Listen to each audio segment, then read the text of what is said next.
কারণ আদালত তখন হবে যে মেডিসিন ল বলে আমাদের আইনের ভাষায়, এটা তো হবে না। সুপ্রিম কোর্ট থেকে চূড়ান্ত আদেশ পাওয়ার পরে আপনি যেটা করার সেটা করতে পারবেন, তার আগে পারবেন না। কবে নাগাদ শুনানি হতে পারে এটা? 7 তারিখ তো ফিক্সডই আছে এটা। তার অধীনে শুনানি হবে? হ্যাঁ 7 তারিখে ফিক্সড আছে। স্যার আপনারা কি এটা নিয়ে চেম্বার আদালতে যাবেন কিনা এই আবেদনটা না নিয়ে? ওই দিন তো ফিক্সড আছে, আমরা দেখি কি করা যায়, কিন্তু ওইটা তো ওই পর্যন্ত ফিক্সড আছে। এখন তো এটাই ওই পর্যন্ত ফিক্সড আছে, আমরা তো আছে ফাইল করলাম, দেখি আমরা। তাহলে আপনি মোটা দাগে বলছেন যে আন্দোলনকারীদের ভিন্ন কোনো উদ্দেশ্য আছে? অন্য আপনি নিশ্চিত থাকেন, এইটা যদি তাদের শুধু এই কোটার ইয়েটা হতো তাহলে সেই ক্ষেত্রে তো সবচেয়ে বড় হচ্ছে যে সুপ্রিম কোর্ট যেটা বলে দিবে এটা তো আর কেউ পরিবর্তন করতে পারবে না।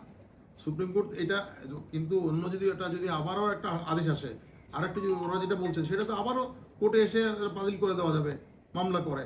কিন্তু কোর্টের থেকে যদি কোনো একটা আদেশ আসে সুপ্রিম কোর্ট, দেশের সর্বোচ্চ আদালত থেকে, সেটা তো আর বাতিল হয় না এইভাবে। এই জন্য আমি বারবার বলছি যে ওনারা যেটা ছাত্ররা তাদেরকে প্রথমত তাদের